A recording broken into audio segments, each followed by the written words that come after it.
Jonas, capítulo de número 1, versículo de número 8. Livro de Jonas, capítulo 1, versículo de número 8.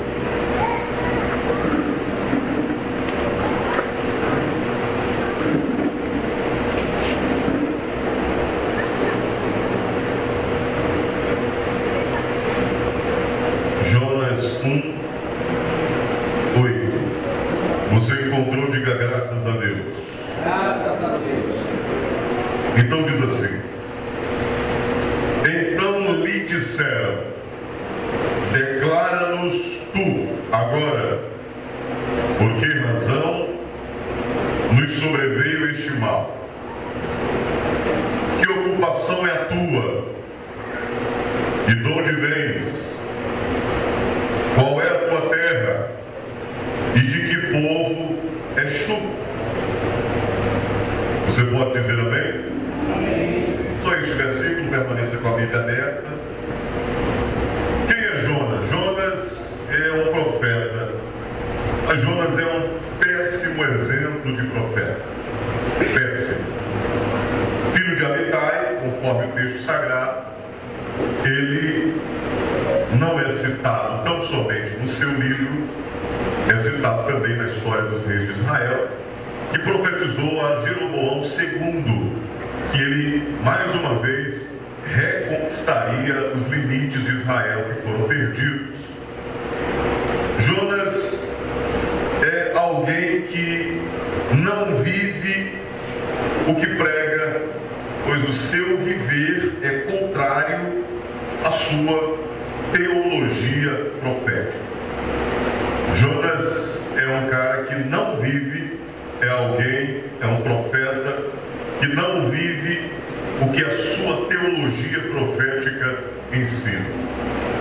Deus manda Jonas pregar em Nínive. Todo mundo que é aluno de escola dominical, as crianças que já ouviram muito essa história de Jonas, e talvez seja uma das histórias mais conhecidas no contexto bíblico infanto-juvenil. Ele é conclamado, ordenado por Deus a pregar em Nínive, que era a capital da Assíria. Jonas desobedece à voz do Senhor. E ele é conhecido no contexto evangélico como o profeta fujão, que foge. Cabe fazer aqui uma citação. Essa citação é minha de acordo com a reflexão que fiz. Uma pessoa que foge do seu propósito com Deus nunca viverá em paz diante de Deus e diante dos homens. Então, a ordem de Deus, Jonas estando em Jerusalém, desce ao porto de Jope, era para ele ir a Nínive, capital da Síria. A distância de Jope para Nínive era de aproximadamente 800 quilômetros, de 800 a 1000 quilômetros. Essa era a distância. Jonas vai para um outro destino. Qual é o destino? Ele pega o barco e vai para Tarsis. Esse era o destino dele. A distância de Jope para Tarsis era 3.778 quilômetros. O profeta, além de desobedecer a Deus, vai para um destino totalmente contrário e distante do propósito eterno do Pai. Além de ser desobediente, ele é um desobediente que paga para ver o que vai acontecer com a sua desobediência. Porque ele entra no barco e paga a sua passagem. Na maioria das vezes, nós estamos pagando para desobedecer a Deus e fugir do seu propósito eterno e supremo. Portanto, quando ele foi vomitado do peixe, ele estava a aproximadamente 1000 quilômetros. Deus o lançou uma vez mais, dando a ele a oportunidade de estar a mesma distância de Jope para Nínive. Fugir de Deus não é a solução. Você pode repetir isso comigo? Fugir de Deus não é a solução. E como é que nós, enquanto obreiras em Cristo, auxiliares, diáconos, dirigentes de congregação, pastores, fugimos daquilo que Deus tem para nós, quando nós não obedecemos estritamente aquilo que o Senhor Deus determinou para nós? Gálatas capítulo 2, versículo 20, Paulo expressa algo muito interessante. Ele diz: eu já estou crucificado com Cristo, e eu não vivo mais eu, mas Cristo vive em mim. A vida que agora vivo na carne, eu vivo na fé do Filho de Deus, o qual me amou e se entregou a si mesmo por mim. Portanto, a afirmação paulina é completamente contrária àquilo que o Senhor Deus, que Jonas estava vivendo e havia determinado para ele viver. Jonas é o contrário daquilo que Paulo viveu na sua trajetória ministerial. Jonas é o contrário, e como eu disse no início, é um péssimo exemplo a ser seguido. Um profeta desobediente, descomprometido, sem misericórdia e que não está nem um pouco preocupado com as pessoas. Nós precisamos entender algo muito importante, irmãos. Se nós estamos diante de Deus para servir o seu reino, nós precisamos entender que todo o meu serviço será voltado a abençoar pessoas. Se no meu viver eu não abençoar pessoas, eu não estou exercendo aquilo que o reino de Deus estabeleceu para mim. Quando eu sirvo a igreja, eu sirvo a Deus, pois o Senhor, em todo o contexto da ordenação à igreja, observa-se no relacionamento interpessoal a maior prática cristã. O exercício espiritual da fé. E o que é interessante é que quando os fariseus são advertidos por Cristo a respeito do seu viver, porque eles andavam bem vestidos, eles jejuavam, oravam em praça pública, muito parecido com o nosso contexto, não é? Oravam em praça pública, mas esqueciam de coisas muito importantes. É importante ressaltar que eles davam dízimo. Eles davam dízimo do endro, do cominho. Eles davam dízimo de pequenas hortaliças. Eles esqueciam de algo muito maior: fé, compaixão, amor e justiça. Queridos, para este contexto, está faltando em nós e nos obreiros da atualidade menos religiosidade no contexto negativo, porque se formos observar a nomenclatura, a raiz, a etimologia da palavra religião é religare, religar o homem a Deus. Mas no contexto pejorativo, negativo, a religião tem prejudicado, deixa eu complementar, a religiosidade tem prejudicado o contexto da operação do reino de Deus nos obreiros, principalmente na liderança. Estamos vivendo em dias que não importa mais o ter. Não. O contexto capitalista nos impulsiona e nos influencia. Não está ou não é mais importante o ter, mas o aparentar ter.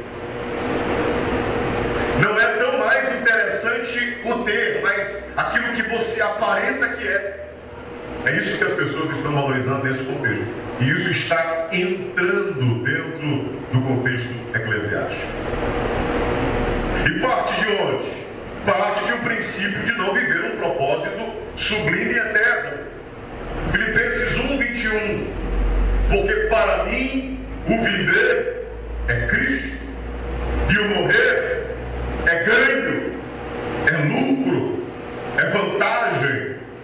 Paulo escreve aos Romanos e diz: porque se nós vivemos, para o Senhor vivemos, todavia, ou vivamos, ou morramos, nós somos do Senhor dos Exércitos.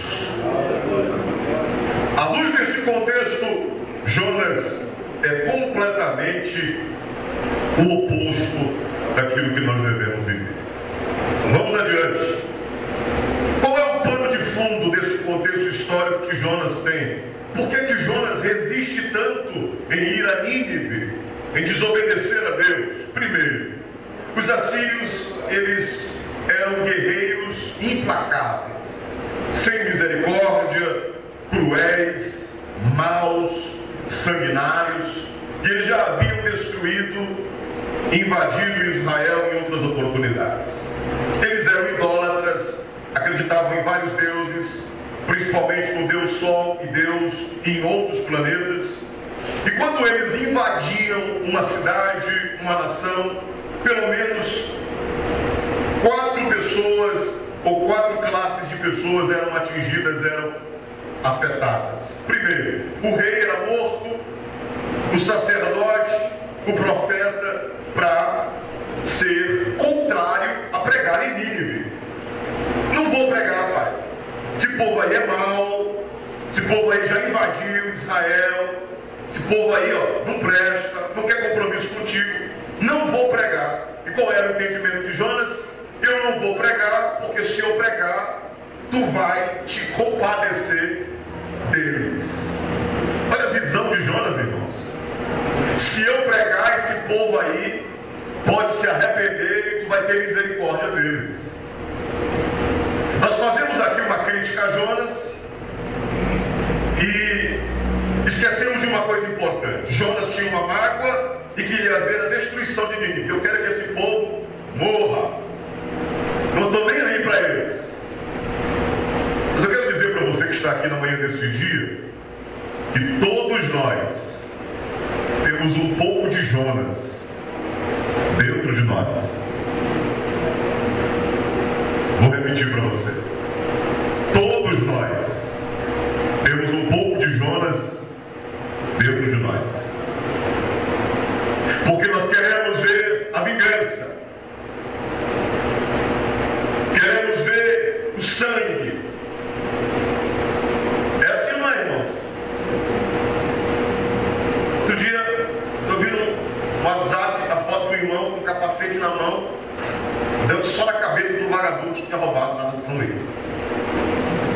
E aí eu peguei, printei a foto, mandei para ele. Ele disse: o que está fazendo no meio desse povo aí? Ah, pastor, o vagabundo tem que apanhar mesmo. O vagabundo tem que sofrer, pastor.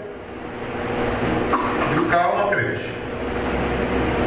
O mal por si só se destrói. Pode deixar, meu irmão. Há umas 3 ou 4 semanas, irmão Raimundo, entraram lá na igreja. Não sei se 1 ou 2 vagabundos. Quebraram umas grades dessa aqui, irmãos, ó, e levaram amplificador, cabo. Nós tivemos um prejuízo de R$4.000 aproximadamente. Eles quebraram a grade, irmão. Na grade eles quebraram. Eu queria encontrar com eles para ter um aconselhamento pastoral. Mas o meu aconselhamento pastoral talvez não seria o mais delicado possível se eu encontrasse homens desses fazendo isso na igreja. Este é o nosso entendimento humano, irmãos. Nós queremos fazer justiça com as próprias mãos. É verdade ou não é, irmãos? Sem dúvida. Deixa alguém tocar no teu filho ou na tua filha, bater, estuprar, te roubar o celular que passou 1 ano pagando a prestação. Deixa alguém afetar a tua vida como Deus permitiu e afetou a vida de Jó. E o que eu acho interessante no contexto de Jó, irmãos, é que às vezes nós estamos procurando alguém que fale bem de nós. Mas quem estava falando bem de Jó, naquele contexto lá, era o próprio Deus. Ele diz para o diabo: olha, tu tem visto o meu servo Jó? Está vendo ele? Como é que ele é a vida dele? Homem íntegro, reto. Nossa maior preocupação, irmãos, não é com o que as pessoas estão falando de nós, mas o que Deus pensa ao nosso respeito, ao teu respeito. Todos nós temos um pouco de Jonas dentro de nós. E como disse Carlos Augusto Vailate, no seu livro, eu até trouxe, se você puder adquirir depois, compre. Ele faz a introdução, tradução e comentário. O pastor Carlos Augusto Vailate é uma das maiores autoridades na soteriologia do nosso contexto atual, que mais se aproxima com o nosso entendimento arminiano. Ele diz assim: não há espaço para o acaso na história de Jonas. Não existe coincidência. Não, pastor, porque é assim mesmo? Não. Na vida do crente, do servo, do obreiro, do homem e da mulher comprometida com Deus, não existe espaço para o acaso. Aquilo que nós estamos vivendo hoje tem pelo menos 3 fontes: diabólica, divina ou humana. Pode ser ação do diabo, pode ser providência de Deus, ou pode ser consequência das tuas decisões. As tuas decisões hoje dirão o que você será amanhã e depois e depois.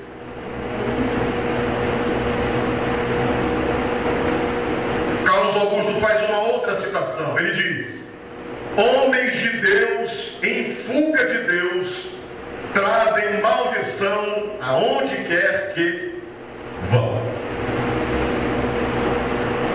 Homens de Deus em fuga trazem maldição onde eles forem.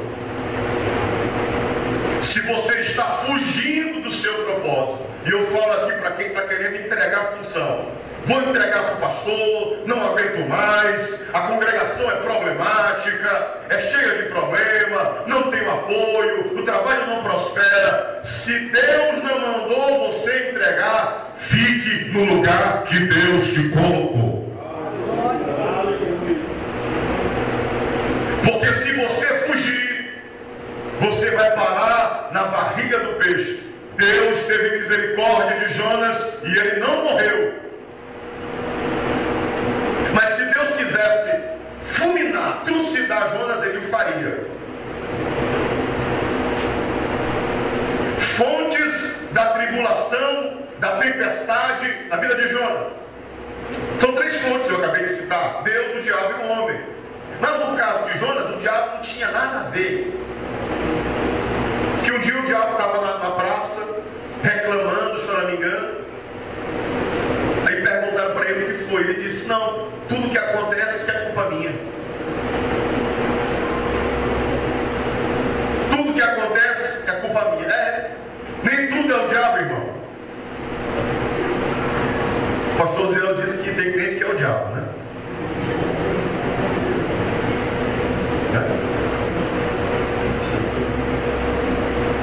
Mas no caso de Jonas Deus é que está mandando tempestade. Porque quando nós desobedecemos o propósito eterno do Pai, Deus envia o seu cativeiro. E isso aconteceu em todo o contexto de Israel.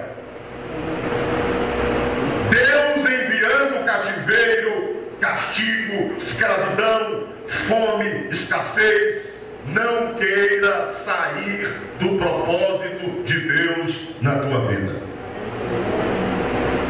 Não queira.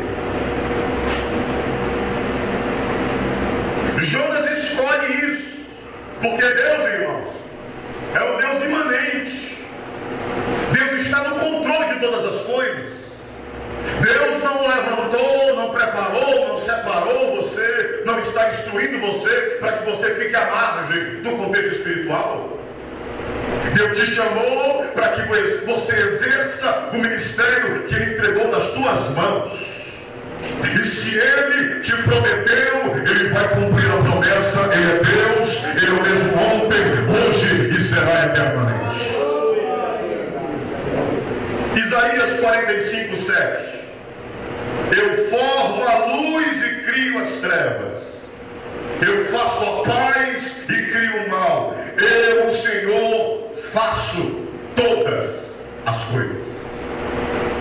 Jonas é completamente confrontado por Deus, porque ele desobedece. Olha o que diz o versículo 5 do capítulo 1, se você tiver com a Bíblia aberta.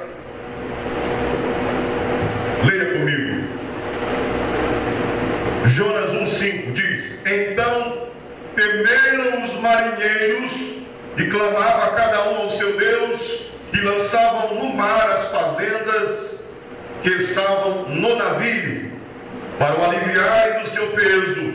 Jonas, porém, desceu aos lugares do porão e se deitou e dormia um profundo sono. Quando um homem de Deus desobedece, muita gente perde.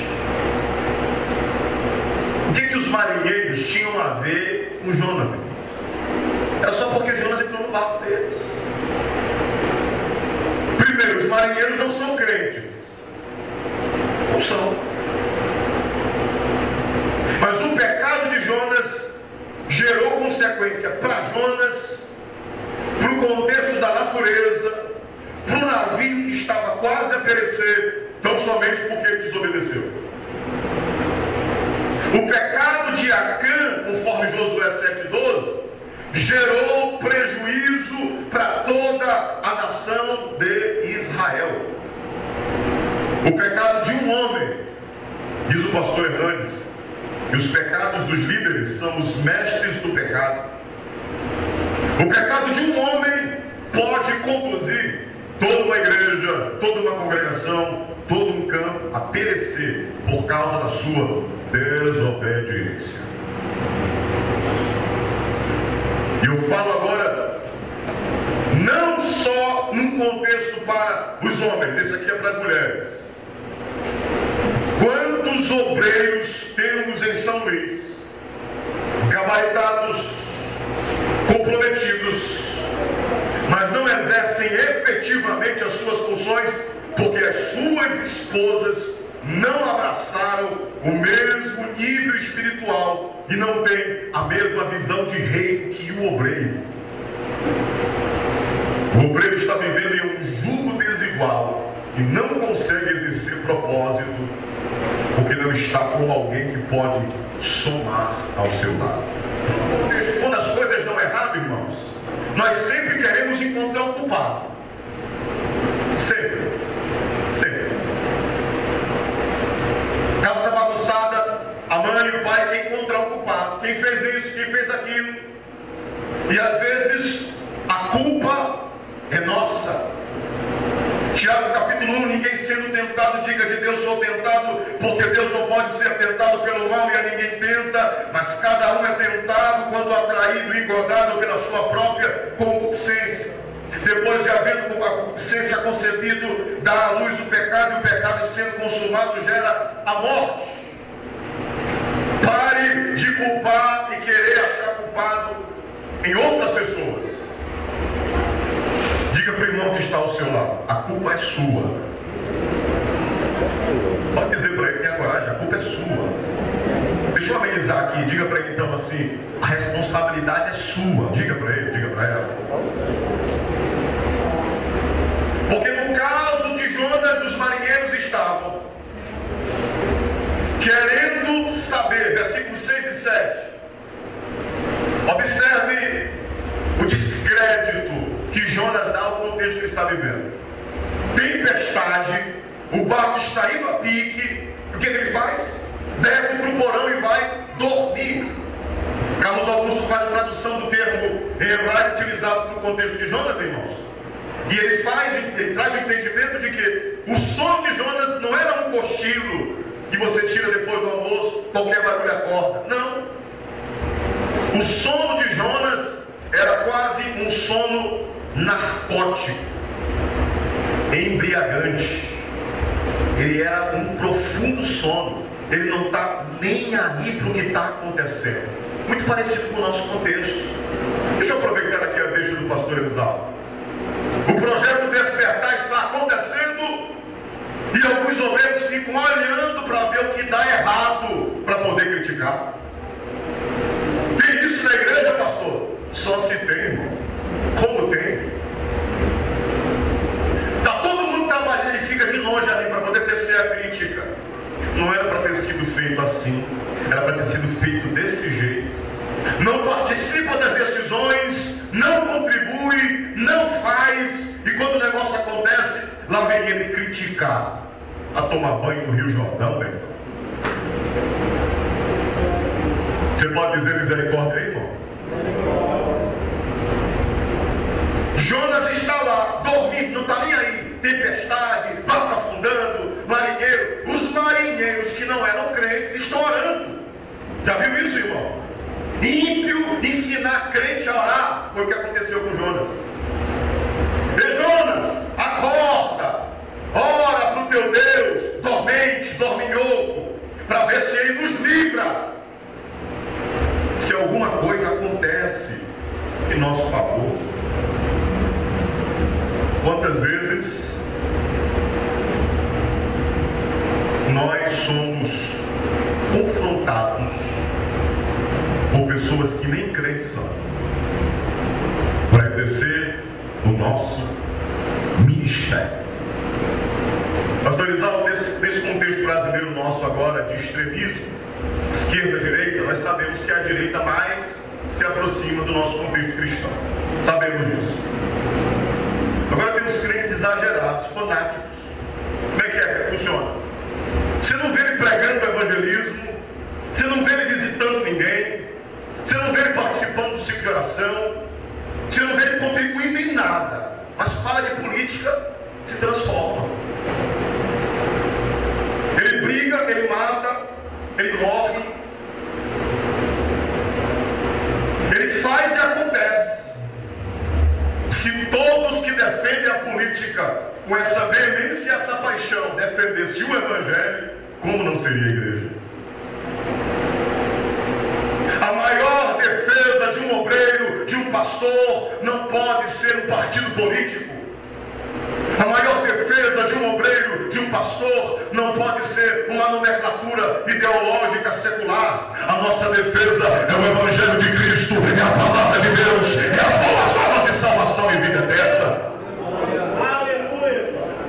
Nós não compactuamos com o entendimento de esquerda, de uma esquerda ideológica, pragmática, que não está de acordo com os princípios da palavra. Mas também nós não podemos meter a mão no fogo, porque o nosso contexto, irmãos, ele é espiritual. E dormente, versículos 6 e 7, acorda, e eles fazem o que, pastor? Eles lançam sortes. Que tipo de sorte foram essas? Alguns teóricos dizem que essas sortes eram pedras brancas e pretas que eles lançavam. Se as pedras dessem as duas, eram duas pedras, duas brancas, um lado branco, um lado preto. Se desse branco, as duas, a resposta era sim. Se desse preto, a resposta era não. Então eles lançam sorte para descobrir o que é que está acontecendo. E por que isso está acontecendo? O resultado é, versículo 8: declara-nos tu agora por que razão nos sobreveio este mal. A primeira pergunta é: por que é que está acontecendo isso com a gente? Essa é a primeira pergunta que nós fazemos quando alguma coisa diversa acontece conosco. E nesse contexto, que nós estamos inseridos hoje, a pergunta não é o porquê que está acontecendo, mas para que está acontecendo. A resposta no contexto de Jonas era desobediência. Diga comigo, por favor, desobediência. E para este contexto nós nos reportamos aquilo que o Senhor Deus determinou em Deuteronômio 28, versículos 1 até o versículo 19. Se houver desobediência, se vocês não ouvirem, Deus vai amaldiçoar na cidade, no campo, o fruto do ventre, o fruto da terra, o fruto dos animais, o cesto e a amassadeira. Malditos serás ao entrares, malditos serás ao saíres. Qual era o contexto? Desobedeceu, é maldito. Deixa eu perguntar uma coisa para os irmãos aqui. Quem quer ser amaldiçoado aqui? Ninguém vai levantar a mão, irmãos, para isso. Ninguém vai dizer que quer amaldiçoado. Agora, se eu perguntar, todos estão dispostos a obedecer?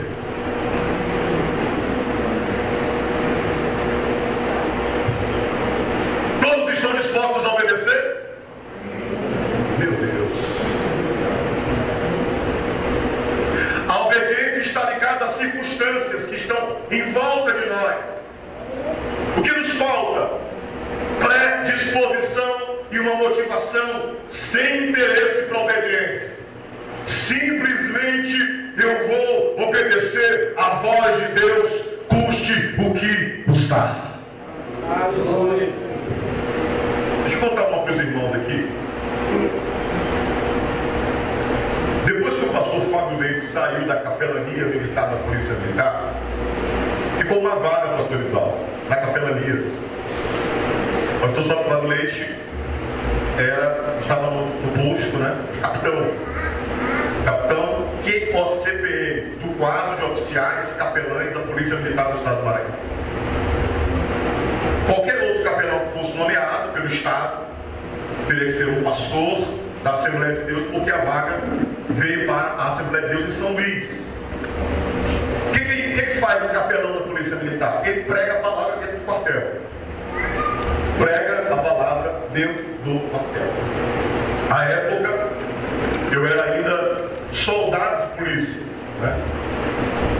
E aí, eu estava num certo dia. Deixa eu continuar. Quanto é que ganha o capelão da Polícia Militar? Ele entra como primeiro tenente. Ele ganha aproximadamente 10 mil reais. Tá bom 10 mil reais para ti, irmão?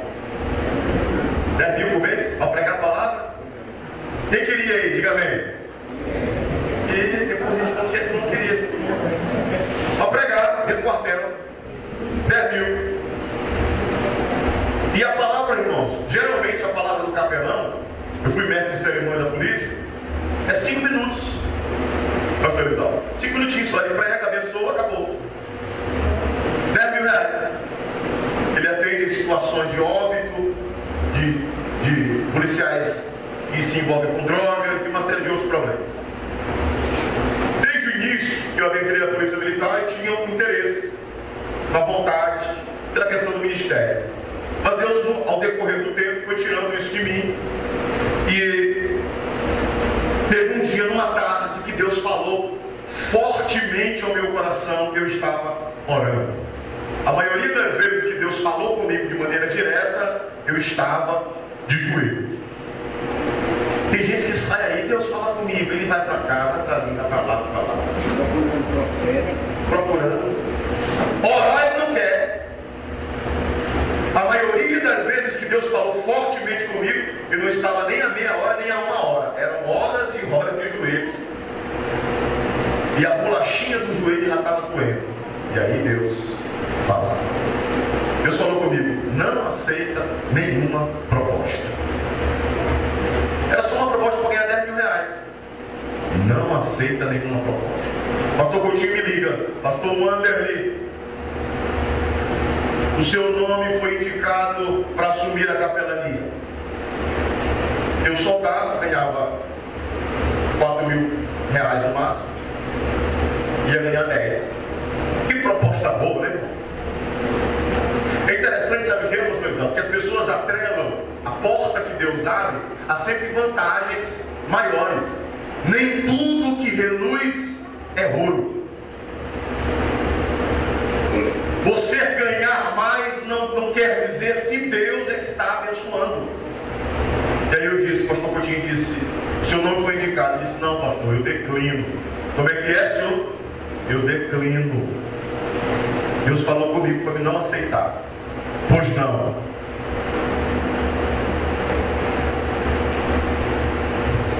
Alguns meses depois, saiu uma decisão do STF, pastorizado, exonerando todos os capelães da Polícia Militar do Maranhão, do Corpo de Bombeiro, da Penitenciária e da Polícia Civil. Todos. Eles vão ficar até o final deste ano. Então somente. Depois, o governador vai ter que abrir concurso. Quando eu disse não para o pastor Coutinho, alguns pastores amigos meus, pode estar ficando maluco. Está recusando um negócio desse. Lá atrás eu não queria. Deus falou. Ou foi Deus ou foi Deus veste. Um homem de Deus, uma mulher de Deus, precisa ter convicção daquilo que Deus o chamou. Se Deus te separou, se Deus está falando, se Deus está confirmando, deixa eu te dizer, Deus não é Deus de dúvida, Deus não é Deus de confusão, Deus não traz sobre os seus servos embaraço. Paulo escreve a Timóteo e diz, nenhum soldado que milita a boa milícia da fé se embaraça com negócios desta vida, a fim de agradar aquele que o alistou para a guerra. O que Deus tem para ti vai gerar certeza, convicção,